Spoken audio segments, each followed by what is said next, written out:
Hi, welcome back. Welcome to India's largest online platform, Unacademy. Now, Unacademy is handling GATE and engineering service subjects also. About myself, I G Venkata.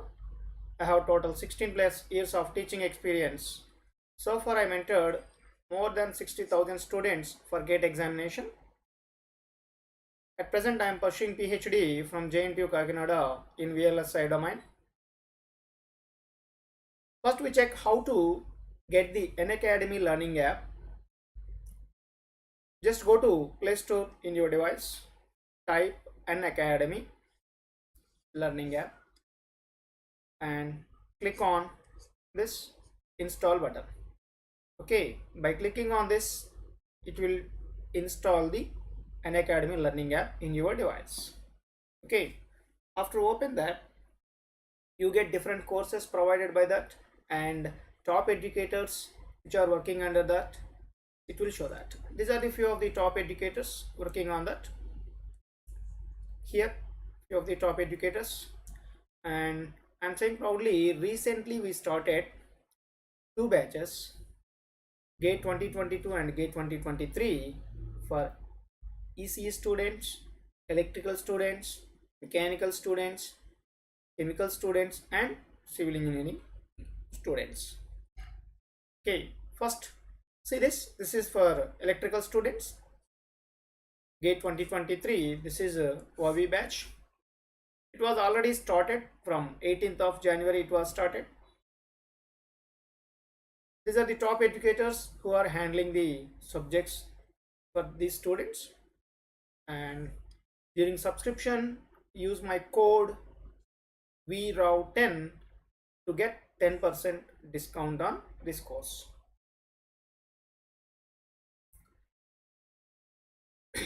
Next one is same WAVI batch for this time it is for EC students. Now for GATE 2023, it was also started from 18th January. Okay, use my same code VRAW10 to get the 10% discount.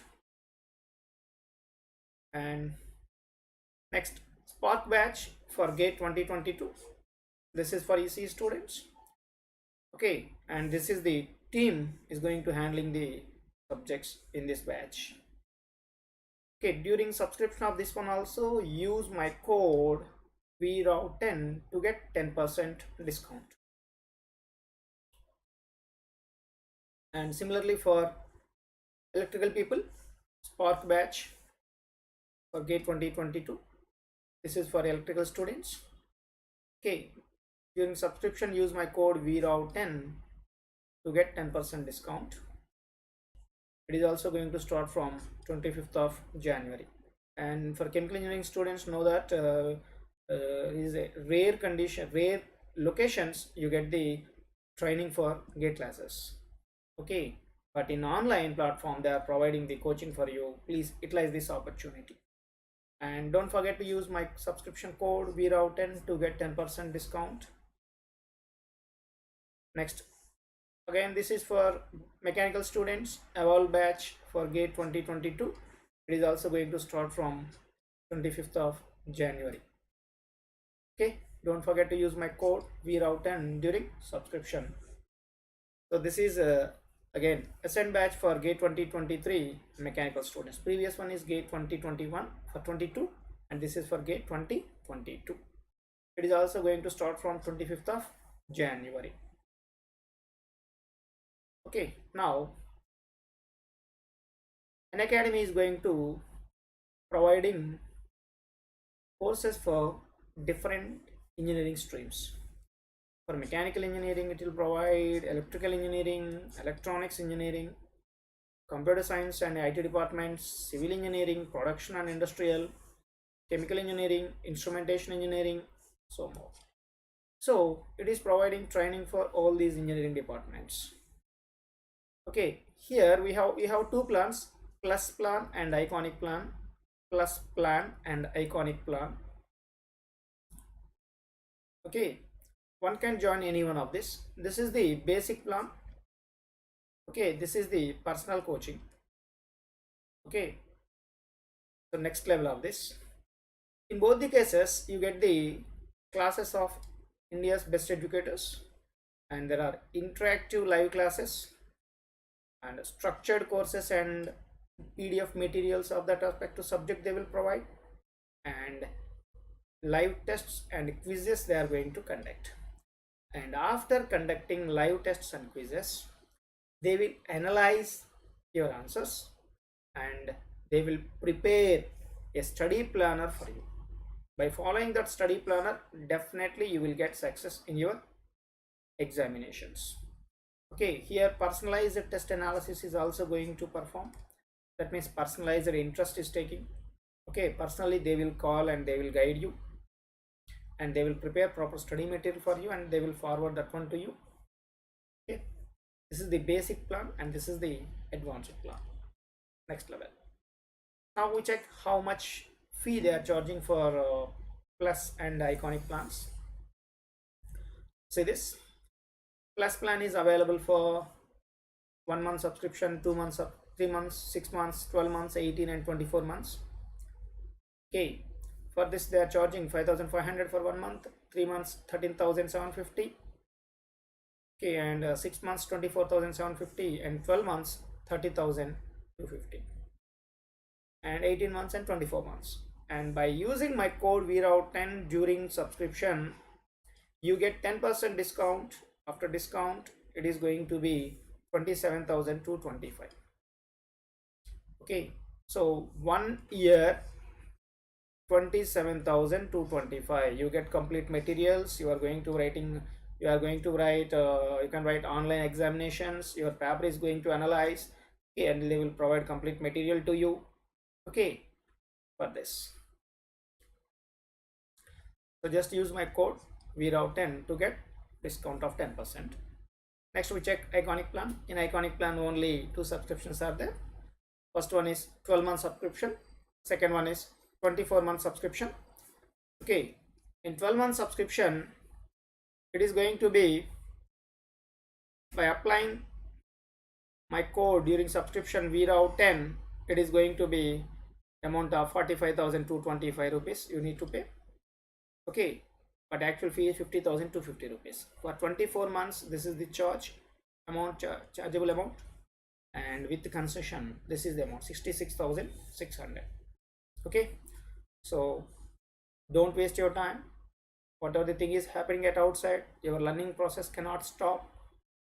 Okay, but at present situation, it is very difficult to going out and continuing learning. So please stay at your home, join in this and continue your learning process. Now I am going to mobility. Okay, we get this term mobility in drift current density. During derivation of drift current density, we got an equation. Drift velocity is mobility mu into applied electric field.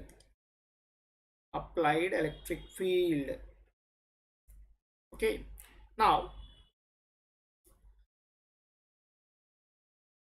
from this, simply you can define mobility as Vd by E. It means the amount of drift velocity attained by a charged particle by the application of unit electric field. Okay, so this is one equation. Now there is another equation, basic equation for mobility. The basic equation for mobility is charge into tau c, mean free time, by effective mass of electron. This is the mobility of electrons. Q into tau C by Mn star. Okay, now just we check on this. Q, charge of electron, tau C, mean free time. What is that mean free time? So far we did not use the term. Mn star, effective mass of an electron. Okay, now we go and derive on this. Now let us, I am taking n type semiconductor. Let us, and this is the energy band diagram of n type semiconductor. At 300 Kelvin, this is EC, EV, and this is going to be the donor energy level ED. So less than 300 Kelvin itself, few of the, what are the electrons here, they entered into conduction band. Now at this point, at 300 temperature, 300 Kelvin temperature, covalent bonds in valency band are breaking. Now electron is moving from valency band to conduction band.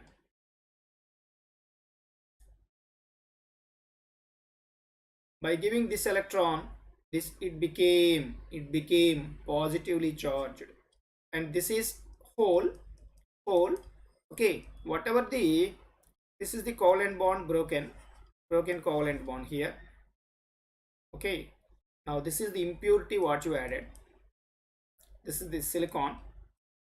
Okay, now sorry, this is, both are silicons. This is the covalent bond. Now here there is an electron. The electron is moving here to here. At this point of view, your impurity, fifth group impurity you added. Now beside of that, it is going to forming a covalent bond with 4 adjacent silicon atoms. Now it has one free electron. Now that free electron you are representing here. This free electron you are going to be representing here.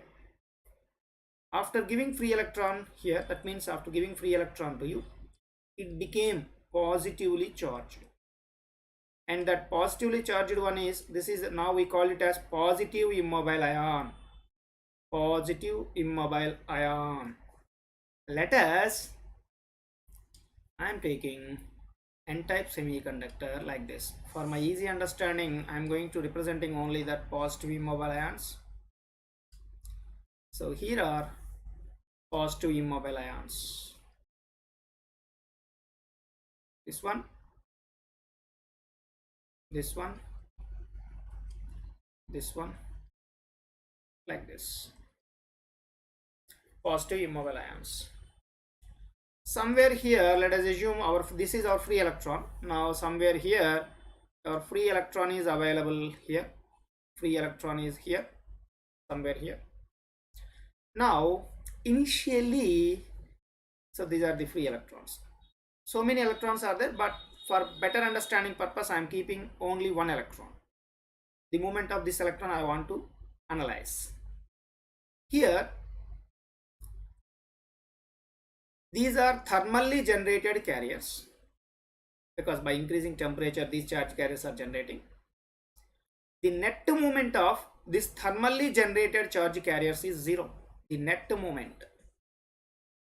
Once it is net movement is 0, there is no conduction from that.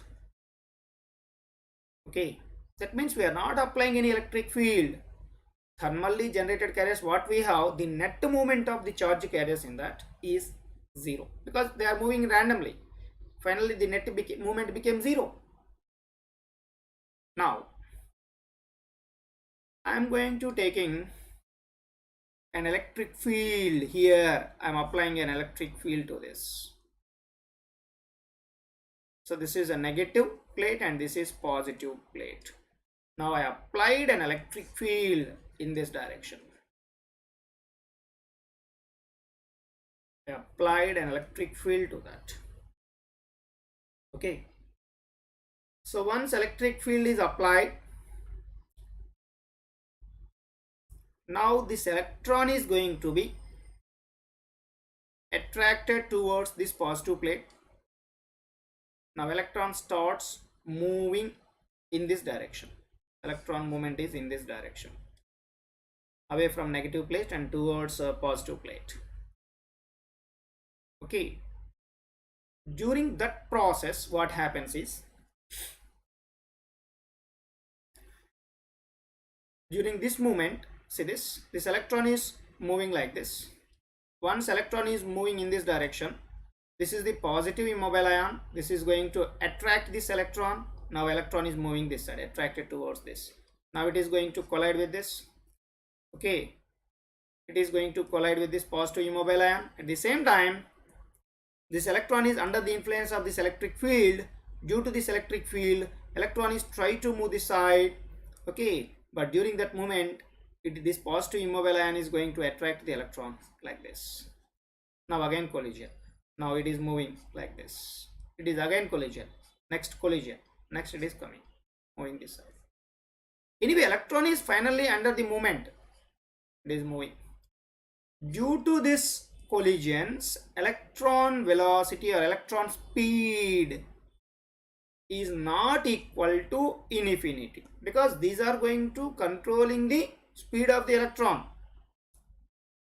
Okay, so electron speed is not equals to infinity. So here collisions are taking place. Now the amount of time it takes between two successive collisions, the amount of time it takes between two successive collisions is called average, average time taken between two successive collisions is called mean free time. Mean free time. Mean free time. So represented by tau c, mean free time. Now I am writing that. Okay. Now I am writing the definition for tau c.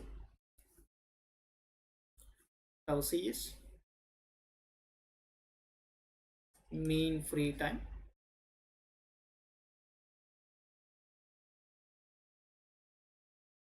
Free time. Okay. It is defined as the average time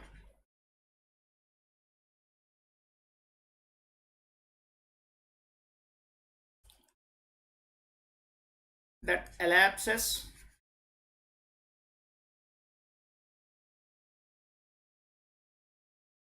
between two successive collisions.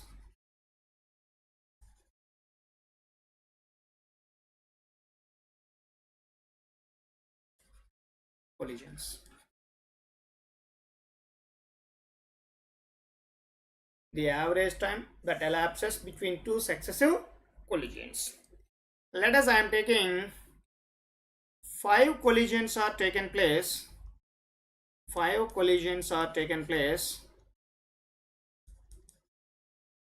in 10 microsecond. Let us. Now from this, mean free time equals to 5 collisions. The amount of time taken is 10 microsecond. So 10 microsecond by 5. Now it is 2 microsecond. So the mean free time here is 2 microseconds. The mean free time is equals to 2 microseconds. Okay. Next one is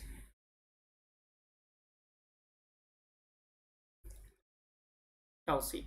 Next one is mean free path. Second definition is mean free path.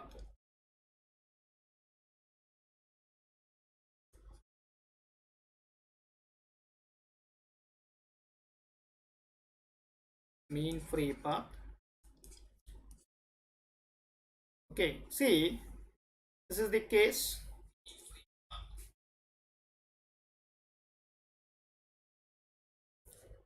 Here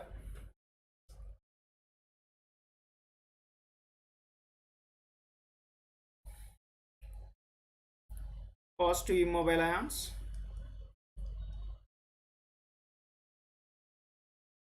Now a negative plate this end, at this end a positive plate.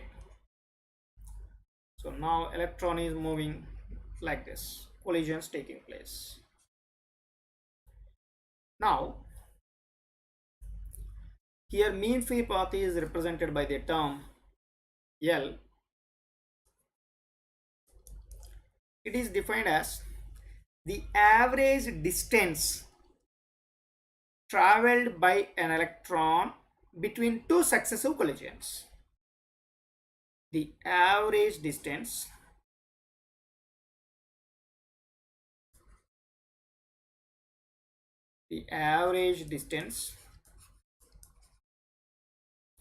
traveled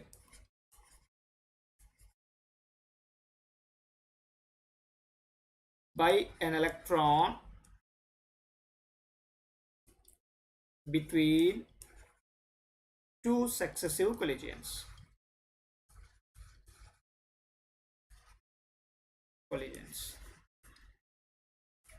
A proper equation for drift velocity. Okay, expression for drift velocity. I am going to another expression in terms of electric field. Okay, see,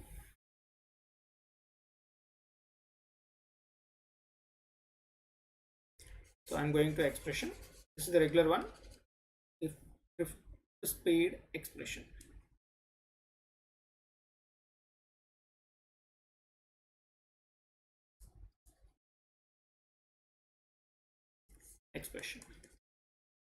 Okay, let us take. Now here I am going to recalling the conservation of momentum. Conservation of momentum.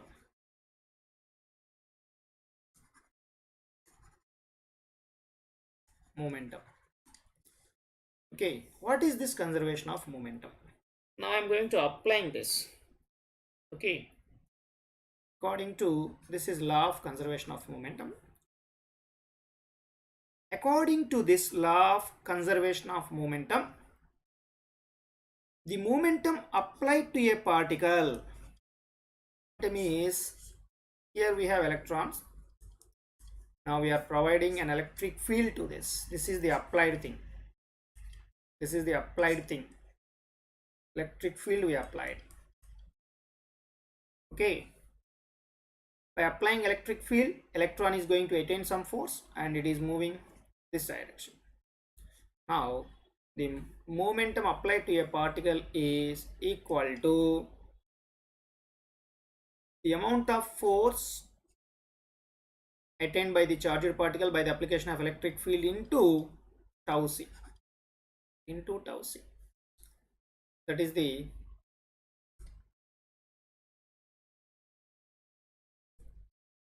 tau c. So that is the momentum applied to a particle equals to momentum gained by the particle. Okay, after by the result of this, electron is going to be getting some movement, it attained some velocity, drift velocity it attained. Now that momentum is m into v velocity, drift velocity. Here it is. Now the mass of the electron is mn star. Now here force it is. Now the amount of force here, F can be written as EQ. Q is the charge of the electron, E is applied electric field. Now electron here we are taking, that's why it became a negative. Charge of electron is negative. Now I am substituting that F value here. So it is minus E into Q into tau c equals to mn star into Vd. Okay, now just I am rearranging this. So from this, Vd is written as, just take this one this side, minus Q into tau c by mn star Q into tau c by mn star into applied electric field. So now this is nothing but our mobility. Therefore, drift velocity is minus of mobility of electrons into E. Okay, now you may ask one thing, sir, what about this negative? The negative represents, okay, drift velocity of the electrons and the applied electric field both are opposite in direction. That is the meaning of that. Just we check. Say this here. Electrons are going to be moving this side with a drift velocity Vd, and applied electric field is opposite direction. So both are opposite in direction. So the meaning of this negative is that one. Okay, that is the meaning of this. So far we know the equation for mobility, basic equation for mobility. This is the, whatever the equation you derived, q tau c by mn, that is the basic equation for mobility. Therefore mobility is q tau c by mn star, effective mass of the electron. That is the basic equation for mobility. Okay, after that, from this equation we can write Vd by E, that is the secondary equation. Okay, now we are going to verify the effect of temperature on this mobility. Effect of temperature on this mobility. Now I am going to that. First one is the effect of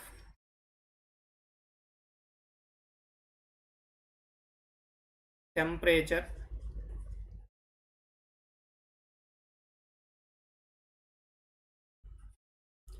on mobility.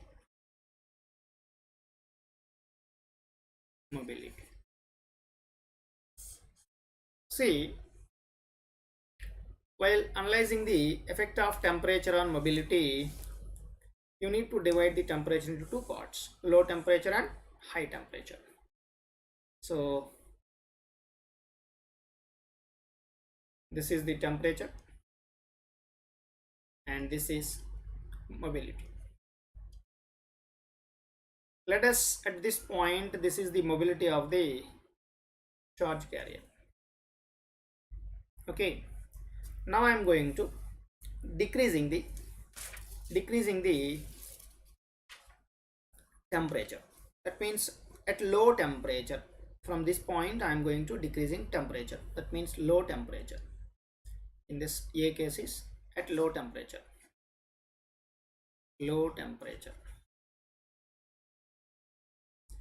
At low temperature, what happens? If we take the semiconductor like this, we have so many positive, few of the positive immobile ions. In between this, we have plenty of silicon crystals, plenty of silicon atoms. These are, in between the silicon atoms, we have covalent bonds. These are silicon atoms. Plenty of silicon atoms. All are forming covalent bond to each other. And these are the positive immobile ions. Now, at low temperature, these impurity atoms what you added are going to start vibration, because for your requirement you are adding the impurity, but whatever the thing you are adding, according to crystal purity point of view, okay, that is one of the defect in the crystal. That is not a pure one, impure, because you are adding something to that. Okay, so that is the, there is a defect in crystal. Okay, now at low temperatures, these impurity atoms are starts vibrating. That means starts, that is called impurity scattering. We called it as impurity scattering. Impurity scattering.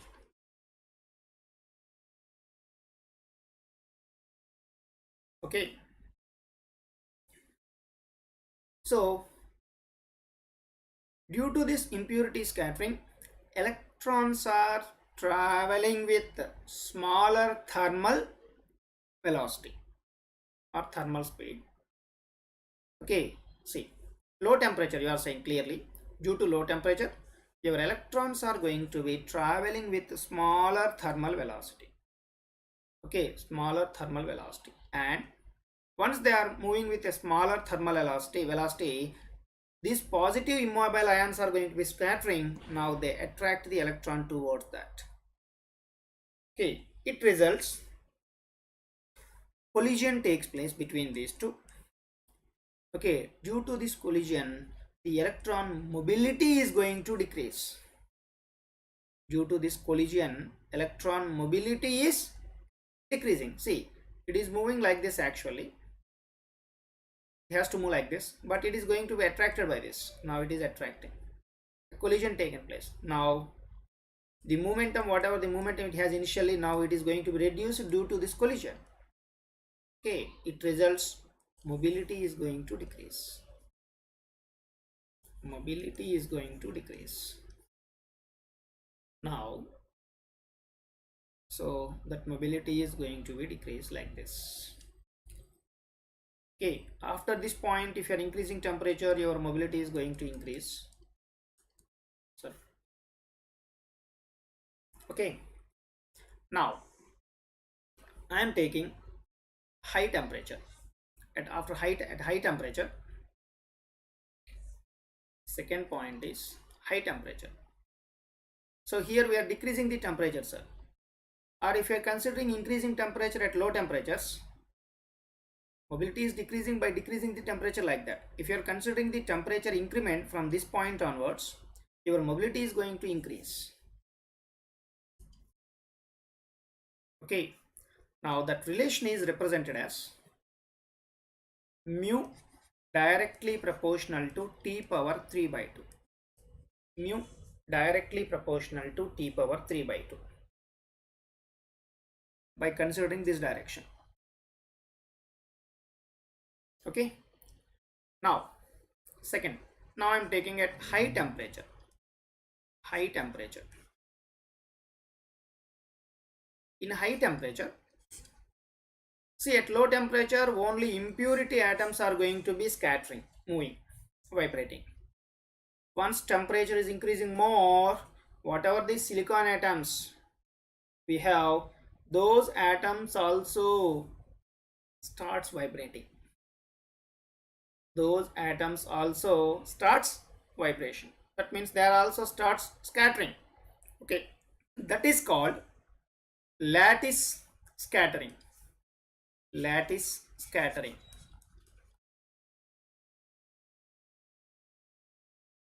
Lattice scattering.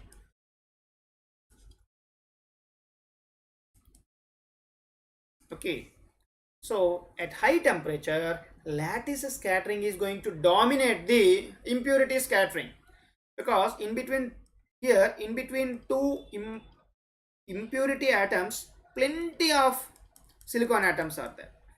Okay, now this movement of scattering of this plenty of impurity silicon atoms dominate the scattering of immobile ions. That is impurity scattering. Okay, due to this scattering of silicon atoms, okay, number of collisions are going to be increasing. In previous case, it is collide with only 3 or 4 immobile ions, but now we have plenty of silicon atoms. Okay, number of collisions are going to be increasing. Okay, once number of collisions are increasing, okay, mean free time is going to be increasing. Number of collisions is increasing. We previously 10 microseconds by 5 collisions. Now instead of 5, so previously we written tau c is, previous example, 5 microseconds by 10 microseconds by 5 collisions.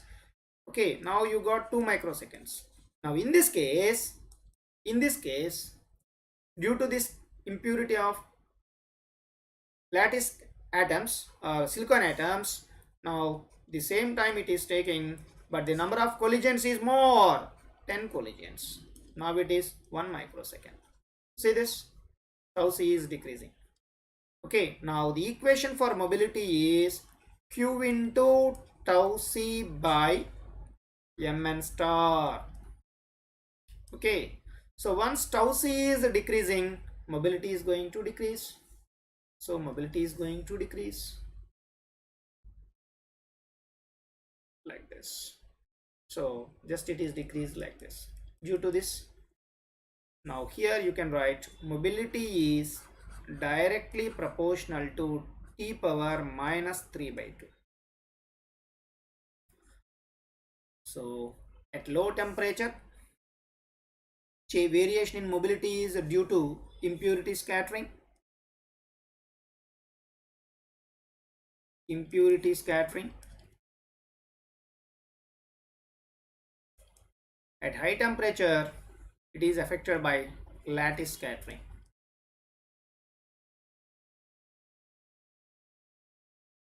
Lattice scattering. Okay, so due to impurity scattering, it poses some mobility because it is changing, and due to lattice scattering, it poses some mobility. Okay, let us, if I am taking a semiconductor, due to first impurity scattering, its mobility is mu1. Next, due to lattice scattering, its mobility is, let us take it as mu2, and some more. So these are the effectively studied scatterings. Okay, some more scattering mechanism is exist in that, let us assume. Now due to that, its mobility is mu3. Now, but in our problems we are going to use only one mobility of an electron, not different mobilities. In that case, you can write the net mobility is mu. The net mobility 1 by mu is presented as, it is 1 by mu1 plus 1 by mu2 plus 1 by mu3. This is the equation for net mobility. By applying this equation, you can get the net mobility mu. Okay, so here mu1, mu2, mu3 are the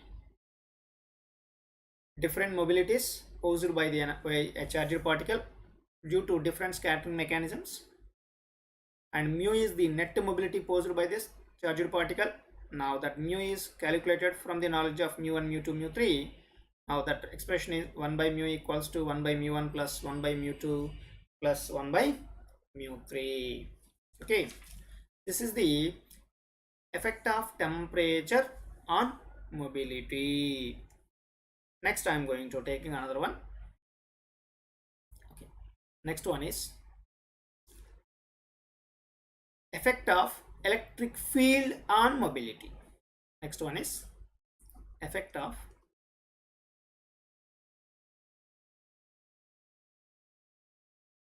electric field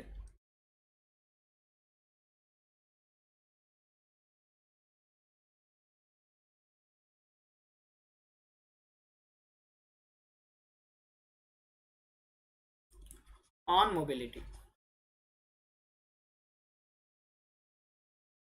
Effect of electric field on mobility. Now see, I am taking semiconductor. Now I am providing external electric field. So positive, negative. Let us take an electron. Now this electron is going to be, just before we mention, the electron is moving this side with a drift velocity Vd by the application of this electric field. Let us, by increasing the electric field, drift velocity is going to be increasing, and we've written Vd is equals to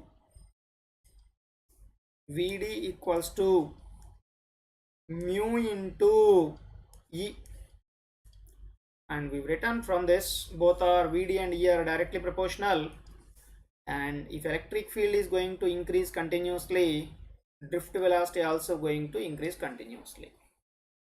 Now here mu is treated as a constant. That means according to this, mu is independent of electric field. Okay, but this is applicable only at low values of electric field. Once electric field is increasing, drift velocity of the electron is going to be saturates after some value of electric field. Drift velocity of the electron is going to be saturates. Once it is saturates, now electric field is completely control the mobility. Okay, now that plot, first one is in that for a electric field of, from experimental results, for electric field of less than 10 power 3 volt per centimeter, up to this both are directly proportional. Both are directly proportional to Vd and E. That means if you are increasing the E electric field, Vd also increases. Once both are directly proportional to now mu became constant. So mu equal to constant. Now mu is constant for E less than 10 power 3 volt per second. So if E value is greater than 10 power 3 and less than 10 power 5, here volt per second units, volt per centimeter.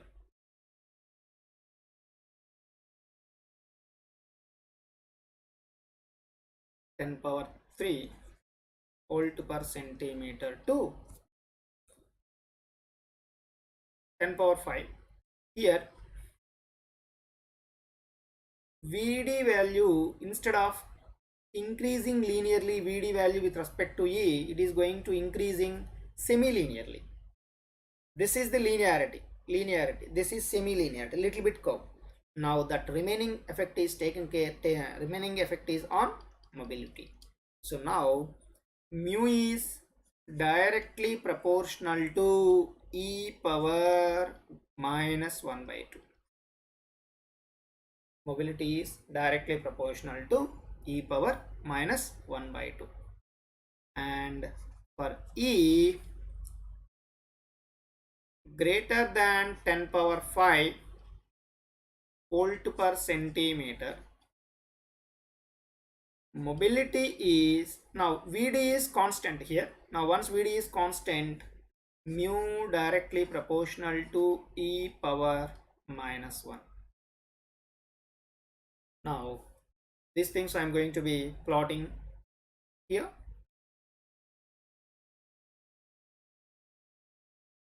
This is the drift velocity. This is the drift velocity, and this is the electric field. Next axis I am taking electric field. Now its value is we are taking 10 power 3. This is in volt per centimeter, and 10 power 5 it is.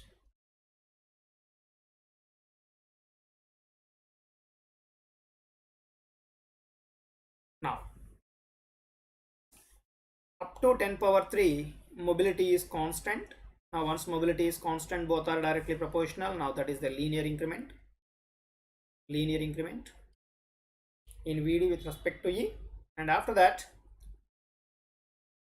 in between 10 power 3 to 10 power 5, drift velocity is increasing, decreasing. That is semi-linear. So this movement is semi-linear like this. And at 10 power 5, from 10 power 5 onwards, your Vd is going to constant. That means velocity saturates.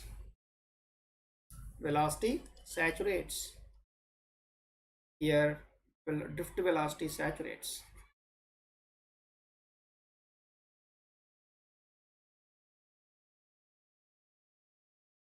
Okay, practical applications, we are not increasing more than this.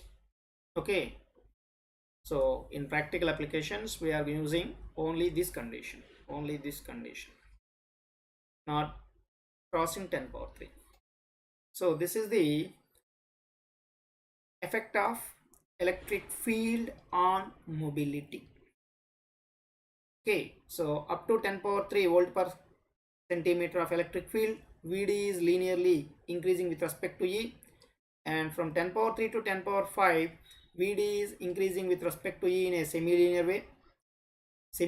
way, and after 10 power 5 electron volt per After 10 power 5 volt per centimeter of electric field, drift velocity is going to saturate. Now mobility is going to start changing completely based on electric field.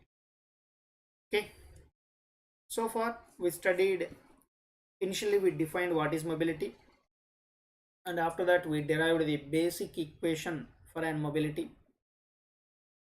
and after that we studied effect of temperature on mobility, in that at low temperature due to impurity atoms scattering, mobility is going to decreasing by decreasing temperature, or by increasing temperature it is increasing. And at high temperatures, okay, lattice atoms also going to start vibrate due to large number of atoms, silicon atoms, lattice atoms. More number of collisions are taking place. Once more number of collisions are there, mean free time is going to decrease. Once mean free time is going to decrease, mobility is going to decrease. So at low temperatures we've written mu directly proportional to t power 3 by 2, and at high temperatures mu directly proportional to t power minus 3 by 2. That is the effect of temperature on mobility. Now it is effect of electric field on mobility. So at low electric fields, mobility is constant with respect to electric field. So because drift velocity is going to be changing linearly with respect to electric field at low temperatures, low electric fields. If electric field is between 10 power 3 to 10 power 5, both mobility and drift velocity both are going to be, okay, effect from electric field. Okay, see, here mu is constant. Here we can write simply Vd directly proportional to electric field. In this case, Vd directly proportional to e power 1 by 2, and in this case Vd is constant because it is velocity saturates. Okay, now you can treat this one as effect of electric field on drift velocity, and in this point, in mobility point, we can write like this. Okay, this is the equation for drift velocity and mobility, and already we mentioned units for this. Mobility is centimeter square per volt to second, or meter square per volt to second. These are the units of mobility. Okay, now I am going to next topic.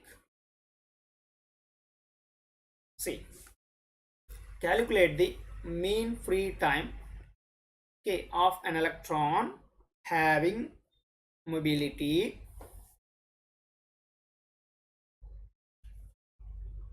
1000 centimeter square. This is centimeter square, sir, per volt to second at 300 Kelvin. Calculate mean free path. Mean free path means they want L value.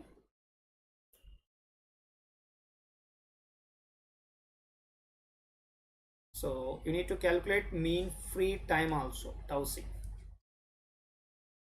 Now they given effective mass of the electron. It is Mn star is 0.26 into m naught, and the electron velocity is, that means centimeters per second. This is the drift velocity they given. Now the given data is, so I'm writing here given data. Drift velocity they given first. It is 10 power 7 centimeter per second. Next one is mobility they given.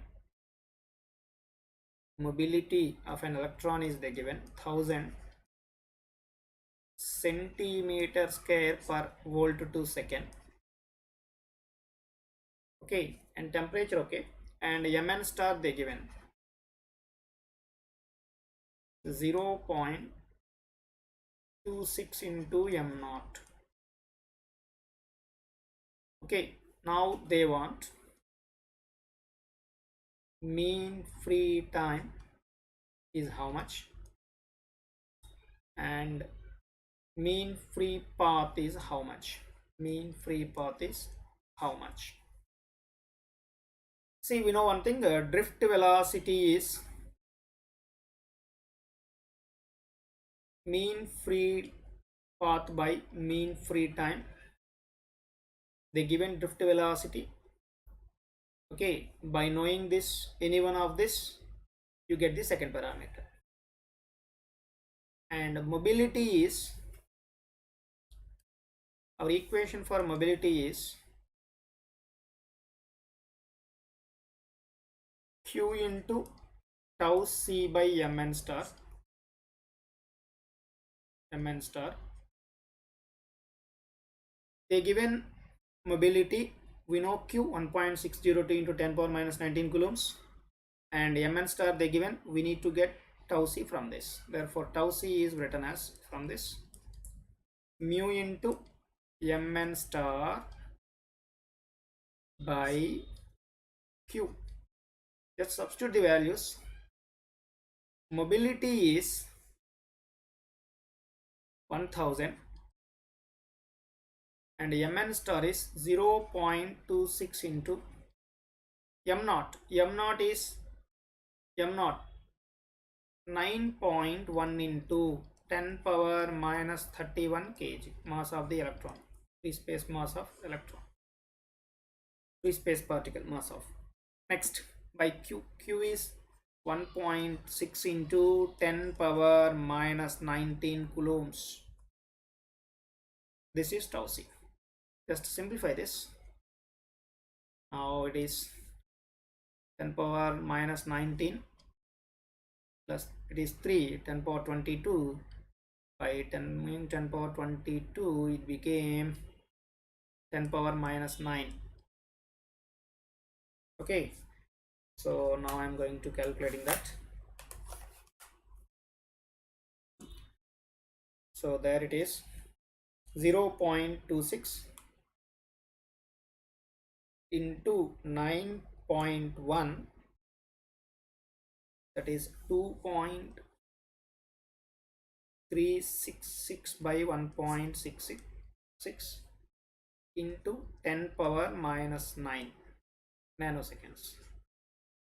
Now divide, this is divided by 1.6, that is 1.478. Therefore tau c is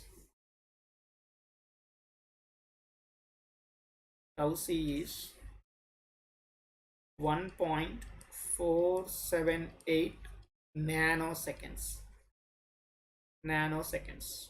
10 power 9 minus 9, it is nano. Now take this value, substitute here to get the VD, to get the L value. Okay, now L value. So L is equals to, so L equals to VD into tau c. So drift velocity is 10 power 7 into tau c is 1.478 into 10 power minus 9. That is the L. Now it is 1.478 into 10 power minus 2 centimeters. Now I am taking this, keep it in centimeters, 10 power minus 2, that means 0.01478 centimeters. That is the equation value of L. That is the value of L. Okay, see, this is the given data. Now just we use the standard equations what we have, whatever the equations so far we derived, just I am using that equations. Okay, now we go to next problem. We move to next. An electric field of 10 volt per centimeter moves an electron a distance of 2 centimeter in 1 microsecond, the electron mobility will be, sir, the given electric field, the given data is electric field they given 10 volt per centimeter and electron a distance of 2 centimeter. That means you can take it as mean free time, mean free length, or mean free path L value, travel 2 centimeters within a time of 1 microsecond. 1 microsecond. Now what is the electron mobility? See, simple it is. From the knowledge of these two, I am going to getting the drift velocity. So drift velocity is length by time, or mean free path by mean free time. So now it is 2 by 1 micro. So it is 2 into 10 power 6 centimeter per second. This is the drift velocity. Now mobility. The basic equation for mobility we use, drift velocity is equals to mobility into applied electric field. So mobility mu n can be written as now drift velocity by applied electric field. So that is 2 into 10 power 6 by, it is 10. So that is 2 into 10 power 5 centimeter square per volt to second. Volt to second. That's it. Okay. This is the second problem. Next one is we are going to move to next one. Yeah. Here they given 3 scattering mechanisms are exist in a p-type semiconductor. See this. 3 scattering mechanisms exist in a p-type semiconductor. If only first mechanism were present, the mobility would be 300 centimeter square per volt to second. If only second mechanism were present, the mobility would be 600 centimeter square per volt to second. If only third mechanism were present, the mobility would be 1200 centimeter square per volt to second. The net mobility is in centimeter square per volt to second. So already we've written an equation for this is the net mobility is mu. Let us now 1 by mu can be written as 1 by mu 1 plus 1 by mu 2 plus 1 by mu 3. And here the given mu 1 is 300, mu 2 is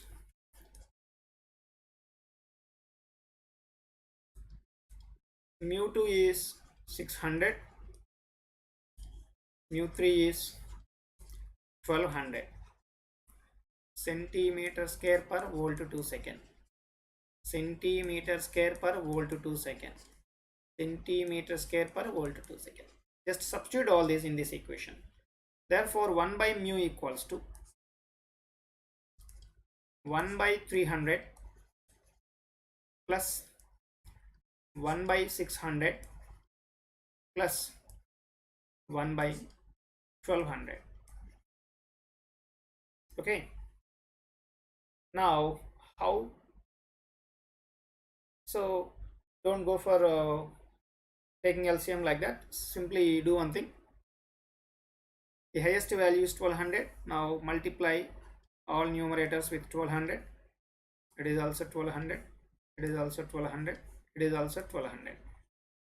Now this is 1, this is 2, this is 3, this is 4, this is 2, this is 1.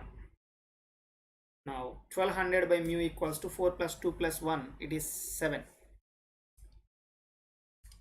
Now mu is equals to 1200 by 7. Simple. Now get the value. 1200 by 7. 1200 divided by 7. It is 171.428. 171.428 centimeter square per volt to second. 171.428. See this. This is the approximate value. Okay. Please don't waste time for doing unnecessary calculations. Okay. Try to get the simplest way to get the answer, because here time constraint is very, very important. And now I'm going to next problem. See here, an extrinsic semiconductor has an electron mobility of 200 centimeter square per volt to second. If the lattice contribution of the mobility is 300 centimeter square per volt to second, what is the dopant contribution? Okay, give your answer in the same units, centimeter square per volt to second. Sir, this is also similar to the previous one, but in previous one they given individual mobilities, they ask the net mobility, but in this problem they given net mobility and one individual mobility, mu1. You need to measure the mu2. Just first try yourself.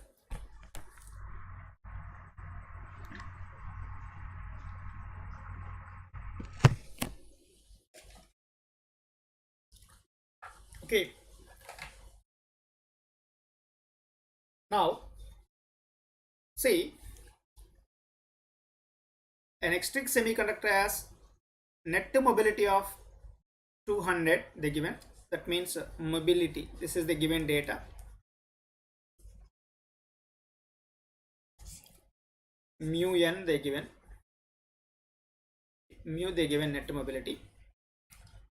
Okay, it is electrons. So okay, now it is 200 centimeter square per volt to second. Fine. Next, if the lattice contribution of the mobility is 300, lattice contribution of the mobility is, let us, I am taking it as mu1, it is 300 centimeter square per volt to second. Now what is the dopant contribution? Now I am assuming dopant contribution is mu2. How much it is? And it is a mu1 I am taking, and it is, I am represented by mu. Now what is mu2? That is your question. So we know that 1 by mu equals to 1 by mu1 plus 1 by mu2. So we need 1 by mu2. So 1 by mu2 is 1 by mu minus 1 by mu1. Now substituting the values, 1 by mu, it is 1 by 200 minus 1 by 300. Just simplify, only two parameters. Now easily we can simplify that. So it is 300 minus 200 by 200 into 300. So now it is 100 by 200 into 300. Now here this 100 and these two zeros cancel. Now 1 by 600. From this, mu2 equals to 600. 600. Okay, so this is the right option. Like that you get the problems based on the scattering mechanism. Okay, from the knowledge of that mean free time, mean free path, like this. Okay, now we are moving to, once we get a clear information about mobility, and previous lecture we discussed about the drift current density and energy band diagrams also we completed. Now we are moving to problems on that topics. See, derive an expression for the displacement of Fermi level in an intrinsic semiconductor from the middle of its band gap at equilibrium. Say this. Derive the expression for the displacement. How much it is displaced? Displacement of which one? Fermi level of an intrinsic semiconductor from the middle of its band gap. So let us, I am taking the energy band diagram.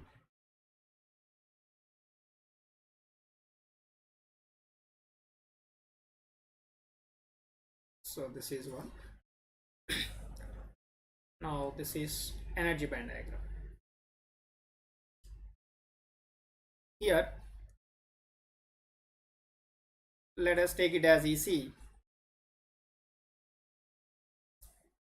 Take it as EC and it is EV.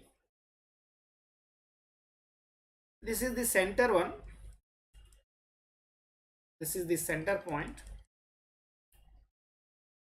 So you can represent this one from here to here is energy gap by 2. Similarly, this one also energy gap by 2.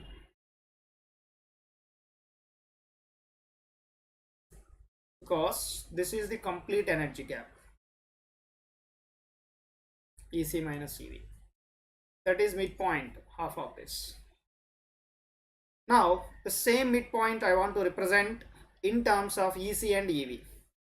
So, in terms of EC and EV, the midpoint of these two is represented as EC plus EV by 2.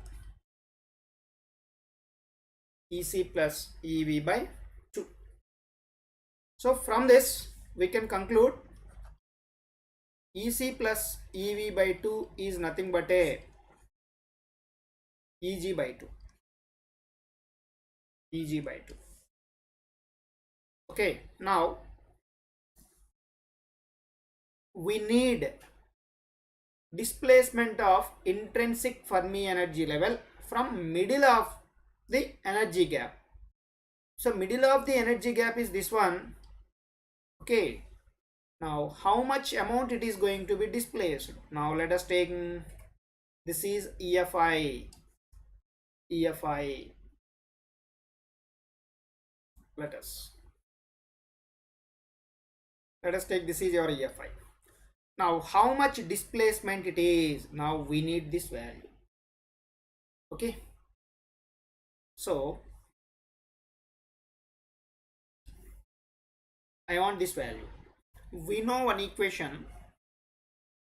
We know the intrinsic Fermi energy level equation. We've written EFI. We got this already. We derived all the parameters. EFI equals to EC plus EV by 2 minus, so KT by 2 into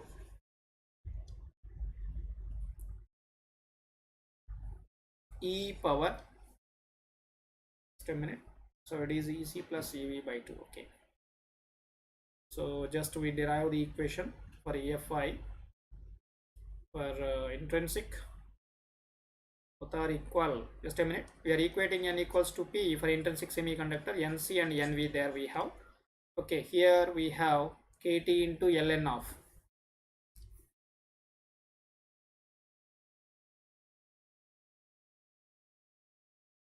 to EFI. So taking to this side. Okay, NC by NV it is KT by 2 into ln of NC by NV. This is our equation. Okay, now we need this one, EC plus EV by 2 minus EFI. How much it is displaced?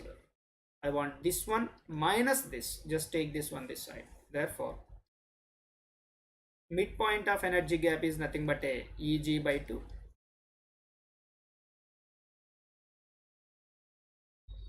EG by 2.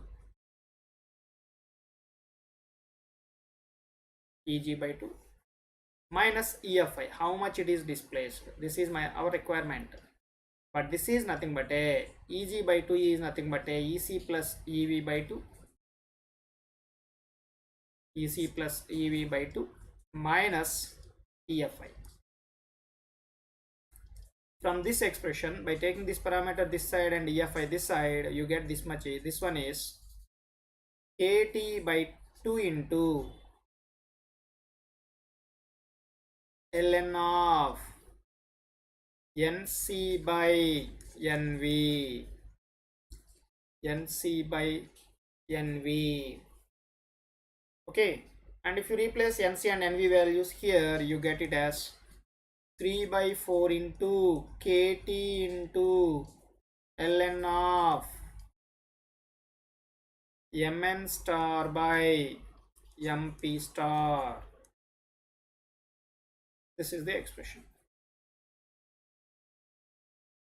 Okay, now this much amount it is going to be displaced from the middle of the energy gap. So now I'm going to next problem. Yeah, this is the next problem. So what is this next problem? See this, a silicon is going to be doped with boron. Once a silicon is doped with boron,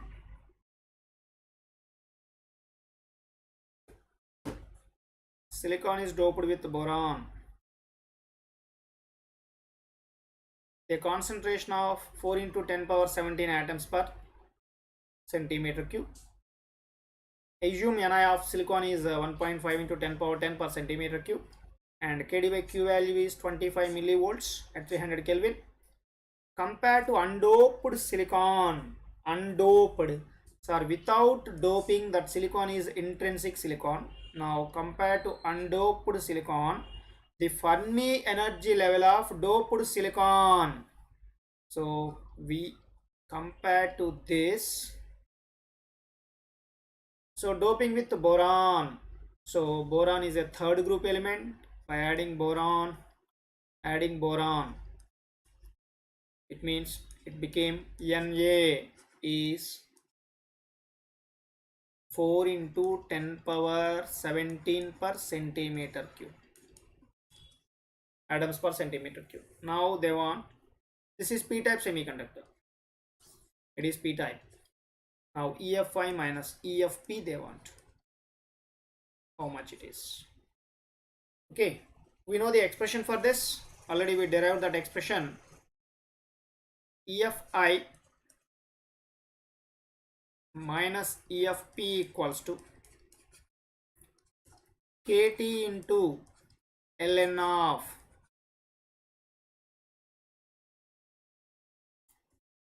EFP. So it is Na by Ni. Okay, the given KT by Q 25 millivolts at 300 Kelvin. It means KT equals to 25 milli electron volts at T equals to 300 Kelvin. Simple. Just change that, remove the Q and change that volts to electron volts. Now simplifying this, KT value, so we know KT value, just it is 25 milli, 25 into 10 power minus 3 into ln of Na by Ni. Na is 4 into 10 power 17 by Ni 1.5 into 10 power 10. So now it is 0.025 into ln of 4 by 1.5 divided by 1.5. It is 2.666 into 10 power 7. Now ln of A into B, now I am taking ln of A plus ln of B. So now with this expression is 0.025 into ln of 2.666 plus 7 into ln of 10. Now just substitute the values, simplify this one. 0.025 into ln of 2.666. So now it is ln of 2.666. It is 0.98. It is 0.98 plus 7 into ln of 10. So ln of 10 is 2.3. 7 into 2.3. By simplification,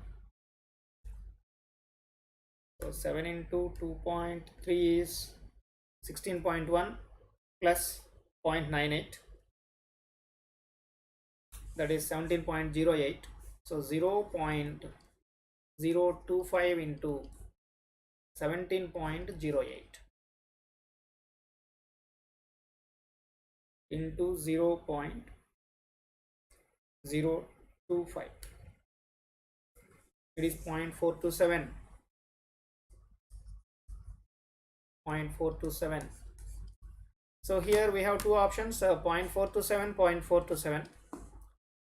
But the given goes down by 0.427, goes up by 0.427. After doping in p-type semiconductor, we know that Fermi energy level is going down compared to intrinsic Fermi energy level. Intrinsic Fermi energy level, p-type Fermi energy level. For n-type, it is moving up. Okay, so that's why answer is this one, goes down by 0.427. Now from this problem, how can we get remaining energy levels? See this.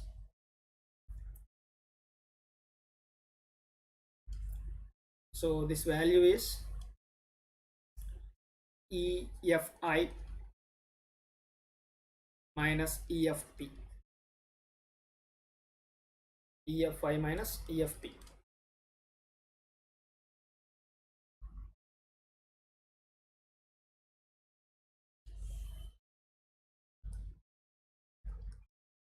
P. Now I am taking the energy band diagram here.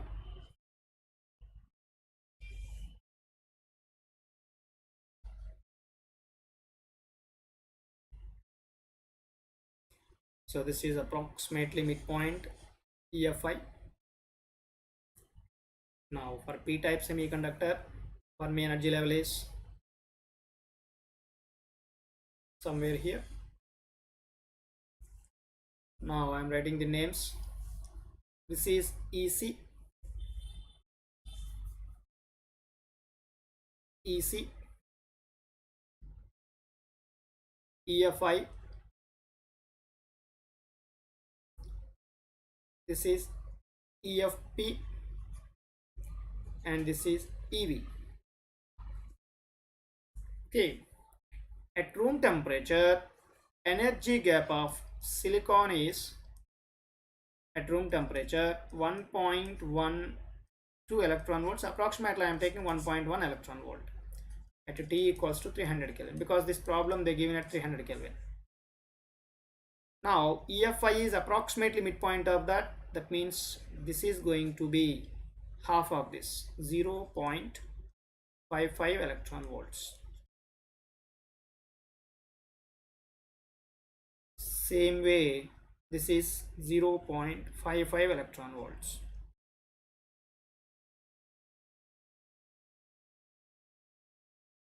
In this problem, we got this is 0.427 EFI minus EFP.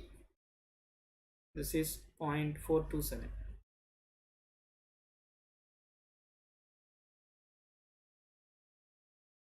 And the remaining is this one. This is nothing but a 0.55 minus 0.427. That is 0.123.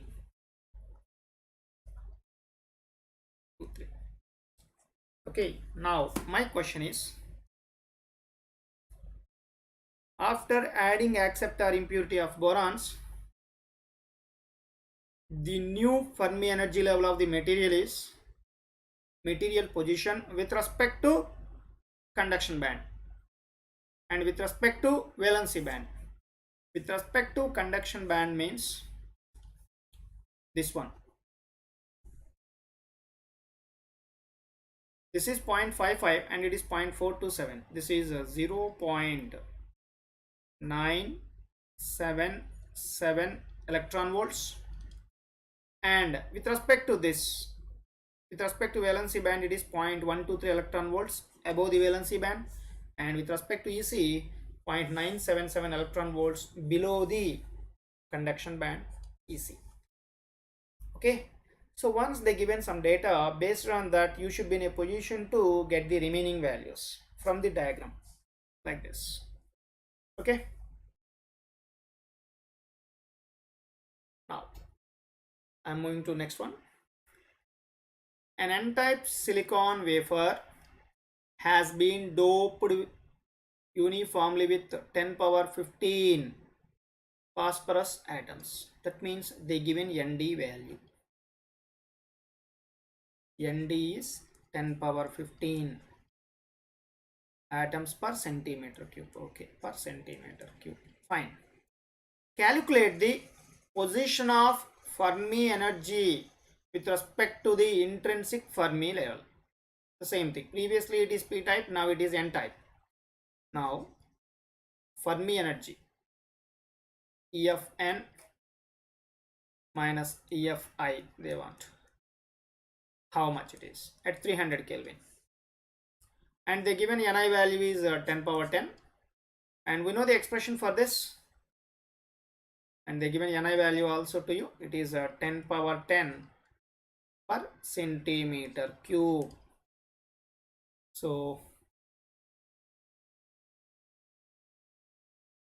now our equation is EFN minus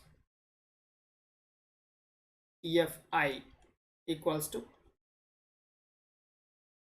EFN minus EFI equals to KT into ln of KT into ln of Nd by Ni. So this is 25 milli, that means 0.025 into ln of Nd is 10 power 15 by Ni is 10 power 10. That is 0.025 into ln of 10 power 5. So ln of 10 power 5. So that is 0.025 into 5 into ln of 10. Ln of 10 is 2.3.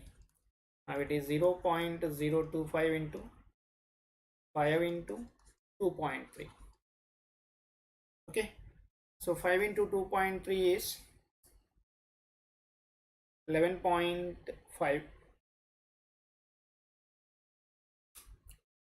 into 0.025. 0.25. It is 0.287 electron volts. Electron volts. So this is the approximate value. Okay.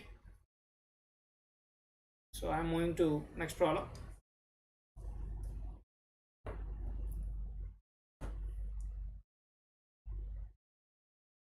See this problem. An intrinsic germanium wafer is doped with a shallow acceptor density of 3 Ni by 2. Shallow acceptor density, that means Na they given, sir. Na they given is 3 Ni by 2, where Ni is the intrinsic carrier concentration. Okay. At temperature T, all the acceptors are ionized. Okay, all the acceptors are ionized. Calculate the hole density at temperature T. So what is the hole density? Na. So it is hole, p-type semiconductor. What is the hole density they want? See here, amount of doping Na is 3 Ni by 2. That means it is 1.5 times Ni. Okay. Now, if Na is much greater than Ni, you can take P is approximately amount of doping what we have Na. Okay, but here it is not the case because Na is only 1.5 times Ni. Compared to Ni, it is only 1.5 times more. Okay, that's why you need to go for a regular expression. Now, the whole concentration is, already we derived an equation for this, that is Na by 2 plus square root of Na by 2 whole square plus Ni square. This is the expression we derived already in charge neutrality by applying charge neutrality on this. Now Na is 3 Ni by 2. 3 Ni by 2 into 2 plus square root of Na 3 Ni by 2 into 2 whole square plus Ni square. Now it is 3 by 4 Ni plus square root of, this is 9 by 4 square 16, so 9 by 16 Ni square plus Ni square. Just take Ni square common here. Now it is 3 by 4 Ni plus Ni into square root of 9 by 16 plus 1. So take LCM. Now it is 3 by 4 Ni plus Ni into square root of 9 plus 16 by 16. It is 25. 5 root 25 is 5 by root 16 is 4. So it is 3 by 4 Ni plus Ni into 5 by 4. 5 by 4 Ni. So therefore whole concentration is 3 by 4 Ni plus 5 by 4 Ni. It is 5 plus the 8, 8 by 4, 2 Ni. That is the whole concentration. From that you get the electron concentration also. Simply electron concentration N is equals to Ni square by P. So Ni square by P is 2 Ni. Now this square and Ni gets cancelled. Now it is Ni by 2. Ni by 2. That is the electron concentration. So based on the amount of doping we done that, but in a regular problems and a regular case, what we are taking is amount of doping, majority carrier concentration is approximately equals to amount of doping. That is the case when amount of doping is much greater than the Ni value, intrinsic carrier concentration. But in this case it is not that much greater. It is simply 1.5 times Ni. That's why I followed the standard equation, exact equation for P value. Na by 2 plus square root of Na by 2 whole square plus Ni square. Okay. Next. See this next problem. An intrinsic silicon wafer is doped 5 into 10 power 16 per centimeter cube phosphorus atoms. That means they given Nd, sir. Nd equals to 5 into 10 power 16 per centimeter cube. That is Nd value. And 6 into 10 power 16 boron atoms. So boron means it is p-type impurity. So accept our impurity. Na is 6 into 10 power 16 per centimeter cube.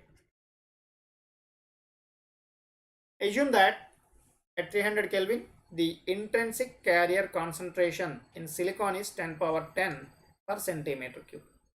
So let us, they given it as Ni value as 10 power 10 per centimeter cube.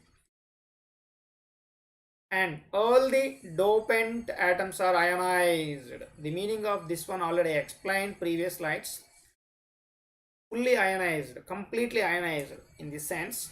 Whatever the impurity you added, each impurity atom is going to providing one charge carrier to you. It may be electron or hole, depending on, that depends on the type of impurity. What is the location of the Fermi level with respect to the conduction band edge? Okay, location of Fermi level with respect to conduction band edge, that is the requirement. With respect to EC you want. Okay, first of all we get the carrier concentration, and after that we go to the processor. In this Na and Nd, Na is greater, so Na is greater than Nd, so therefore it is p type semiconductor.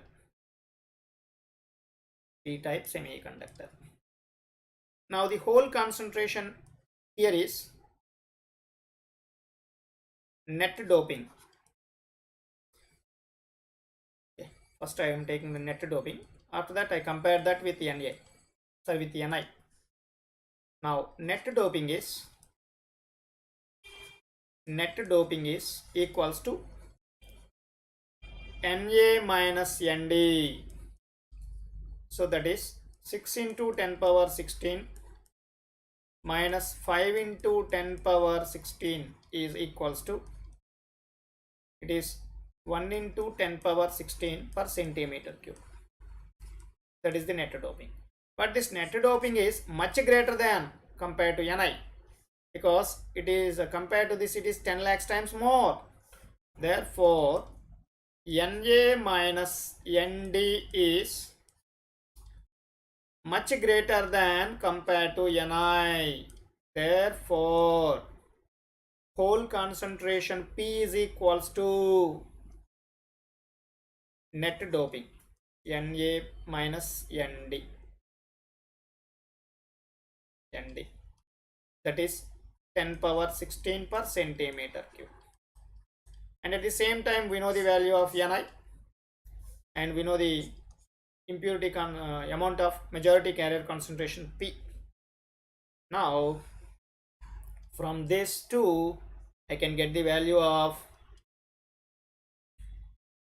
EFI minus EFP, I get, equals to KT into ln of, actual equation for this one is Na by Ni. Here the meaning of Na is majority carrier concentration, but here majority carrier concentration is nothing but a net doping Na minus Nd. Because of that I am adding minus Na to this, sorry, minus Nd to this. Okay, now simplifying, at room temperature KT value, okay, you can take 0.025 into ln of Na minus Nd is 10 power 16 by Ni is 10 power 10. Now this is 10 power 6. Now 6 into this into ln of 10, that is 2.3. So it is 0.025 into 6 into ln of 10, 2.3 electron volts. Now I am going to simplifying that. So that is 6 into 2.3 is 13.8 into 0.025. It is 0.345. 0.345 electron volts. Okay, this is EFI minus EFP, but they want with respect to minimum energy level of conduction band energy level EC. Now go to plot.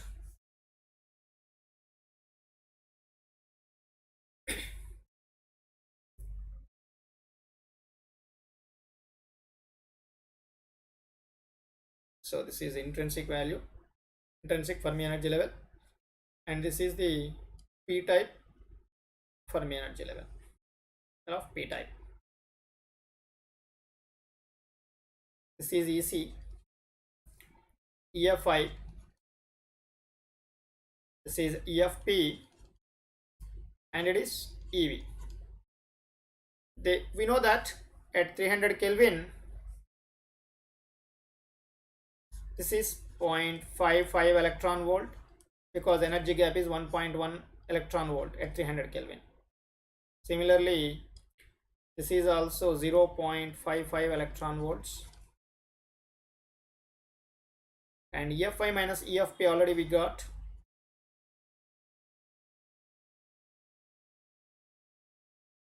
This is 0.345 electron volts. We need, compared to EC, how much distance it is. This one we need. It is 0.55 plus 0.345, so that is 0.895 electron volts. 0.895 electron volts. There we check it. See this, 0.895 means approximately 0.9, approximately 0.9. Okay, here we taken 0.025, actual value is 0.259. Okay, if you take it is 0.26, just we check how much we get. 0.026 into 6 into 2.3, how much we check it. So into 2.3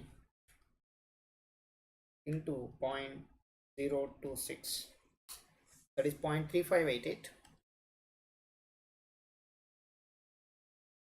Okay, so now it is 0.3588.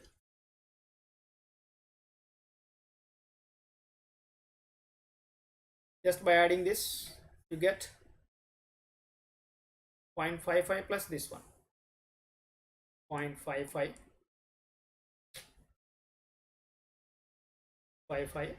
plus 0.3588.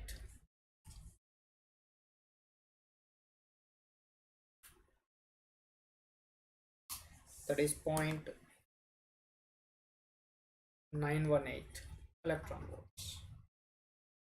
Okay, 908. So not much difference between this. So the answer is close to 0.9 electron volts. 0.2, 0.56, 0.16, 0.92. So this is the much close value. 0.92 electron volts. Okay, and here you observed or not, they given a additional value. Assume the effective density of states at the conduction band is 2.82 into 10 power 19. This is they given just for making confusion to you. Okay, like this you can solve the problems on this. Now I'm going to the next problem.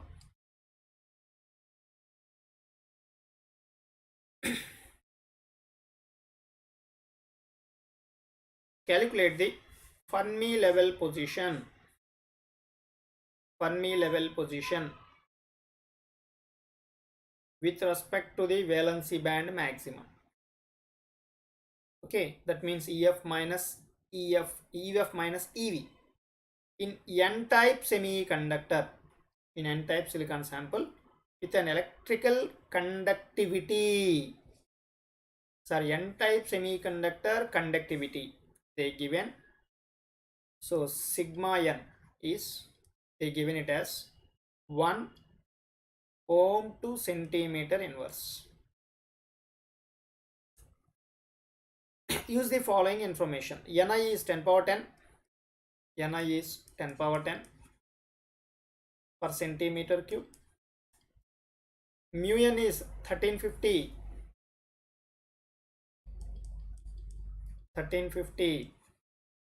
centimeter square per volt to second.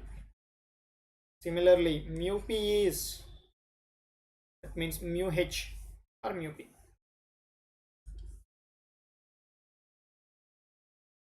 So for hole mu h they given it as 450 centimeter square per volt to second,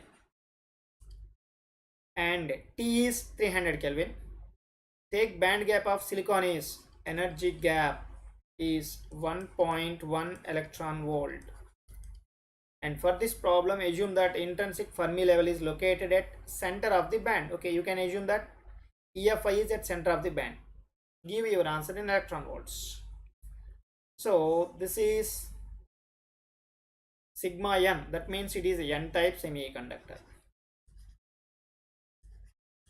For n-type semiconductor, they want Fermi energy level position with respect to valency band. That means this is their requirement. EFN minus EV is how much? Okay, first from this conductivity, what we calculate? See this. This is the conductivity. The equation for n-type conductivity is electron concentration n into q into mu n. This is the equation for conductivity. They given the q value and mu n value, so you get the n value. N value is nothing but a amount of doping, so that is sigma n equals to, they given it as 1, which is n into q into mu n. So n can be written as amount of doping what they done, nd, because compared to Ni, doping is much more we are using, into q into mu n. Now from this, nd is 1 by q into mu n. Just substitute values. 1 by q is 1.6 into 10 power minus 19 coulombs, into mu n is 1350.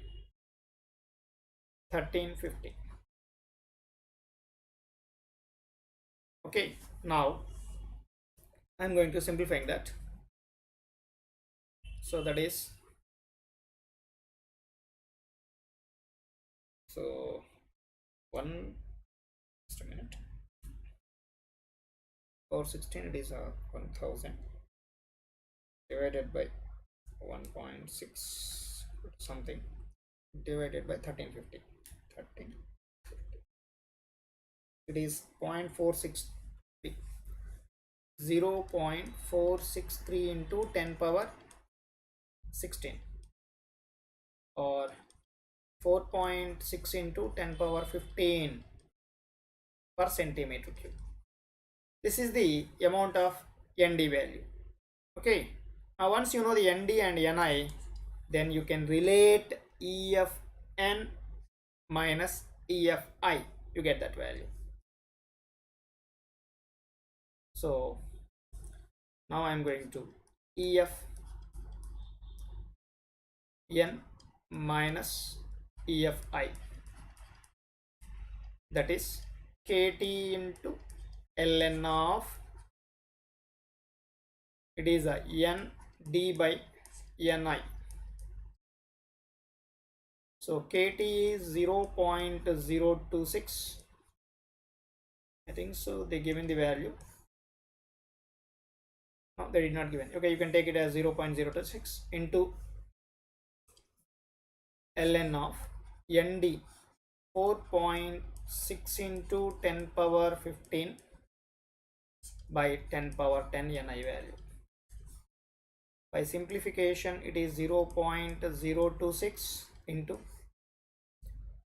ln of ln of 4.6 plus 10, it is 10 power 15, 10 power 10, now it is 10 power 5, so 5 into ln of 10, this is the value.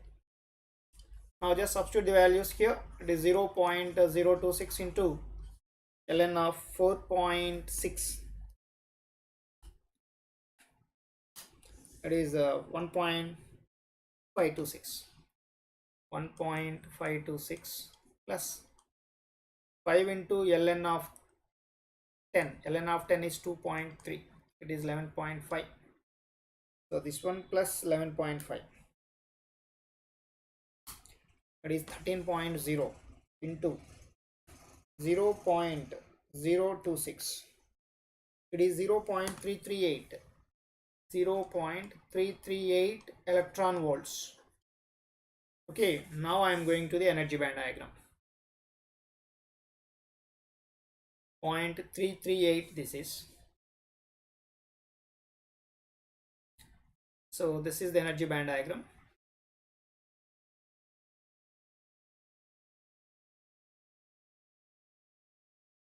And this is EFI center. This is N type, somewhere here EFN. So this is EC, EC, EFN Fermi energy level of N type, EFI intrinsic Fermi energy level, and EV maximum energy level of valency band. Okay, and they said this is 0.55 electron volts, because clearly they mentioned EFI is midpoint of this, and this is also the same 0.55 electron volts. Next one is EFN minus EFI, just before we calculated, that is 0.338, 0.338 electron volts. Now in this problem they want EFN minus EV, this one. It is nothing but this one plus this one. So I am adding 0.55 to this. Now it is 0.888, 0.8886 electron volts. Okay, now we check which option is there. Yeah, 0.888, you can take it as approximately. This is the value we got, 0.8886 electron volts. So you can take approximately 0.89 electron volts. So that is the option A. Next one.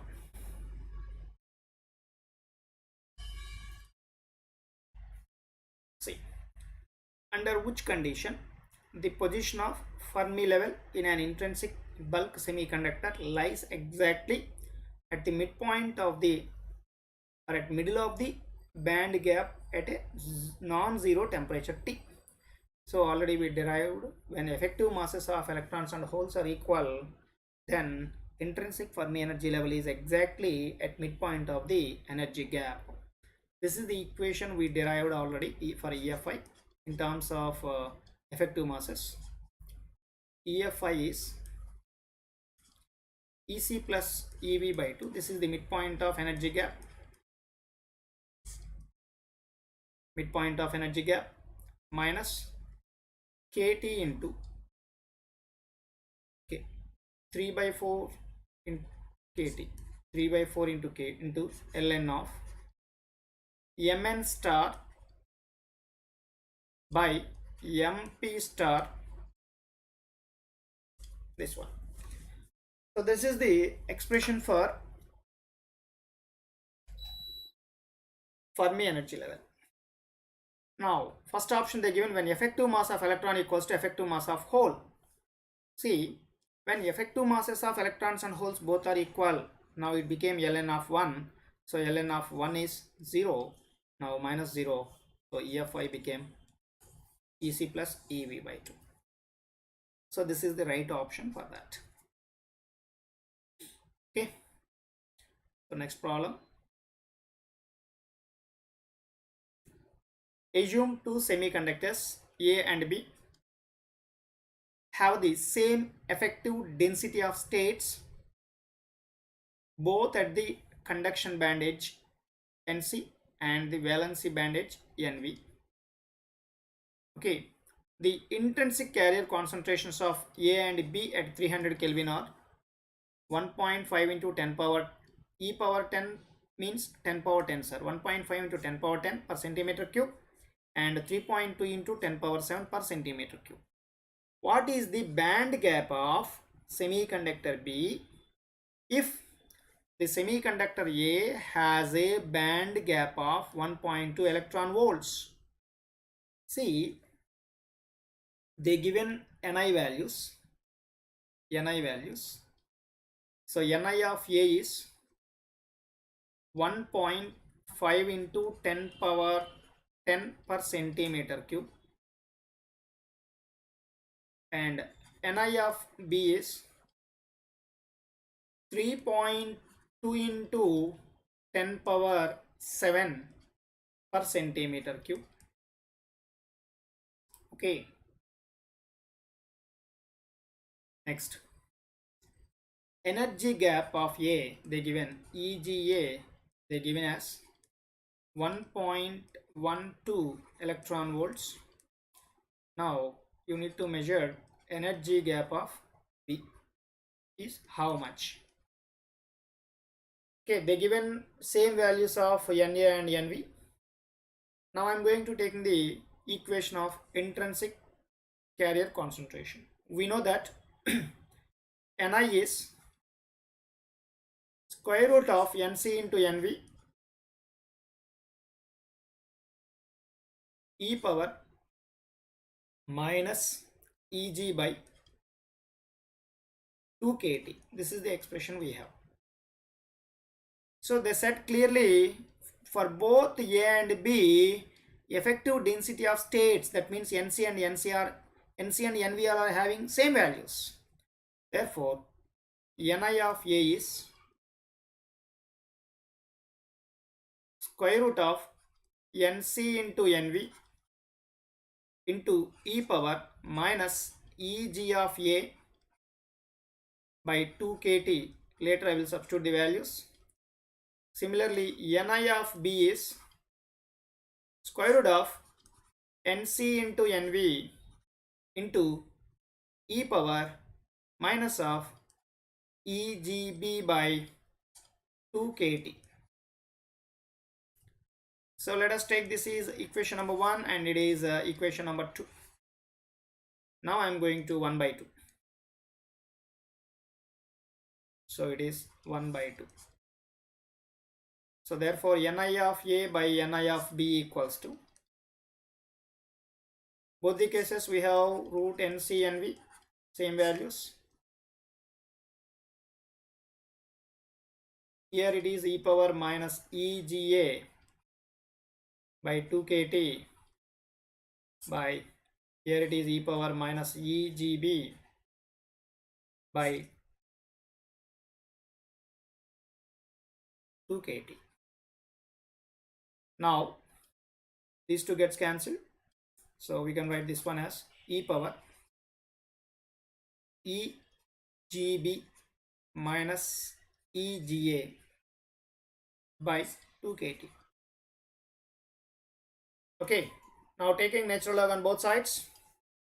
By taking natural log, we get Egb minus Ega equals to 2 kT into ln of Ni of A by Ni of B. Now just substitute values here. 2 kT.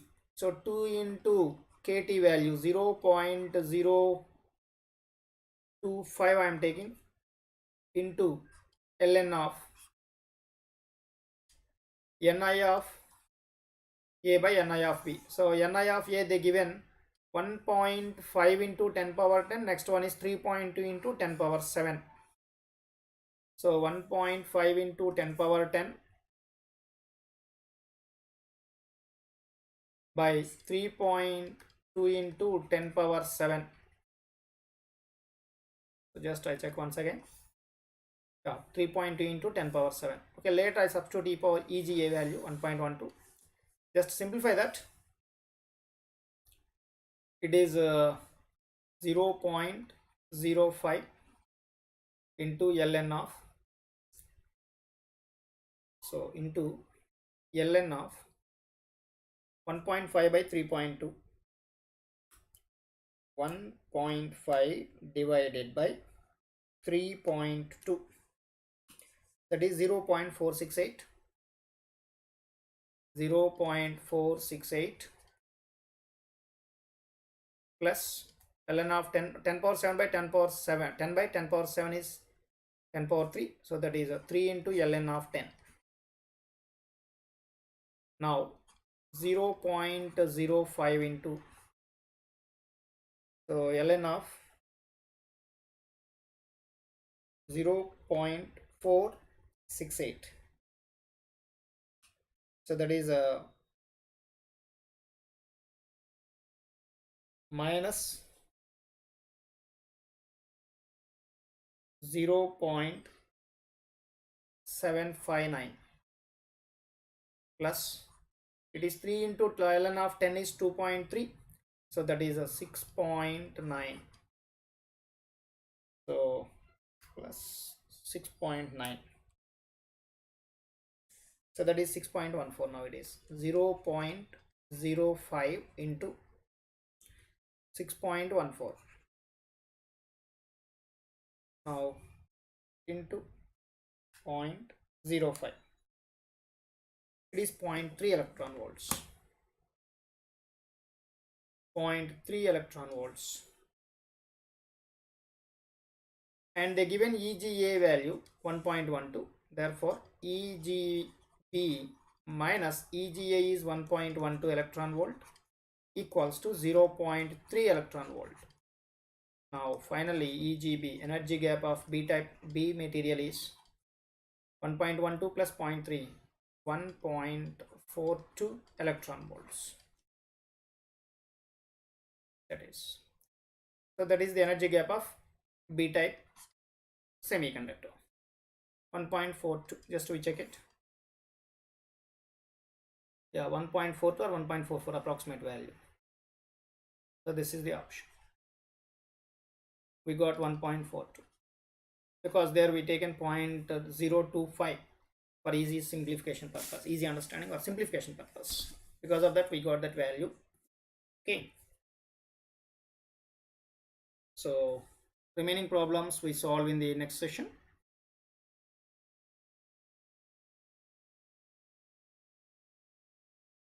And I'm thanking to one and all for spending your valuable time with me. Okay, please don't forget,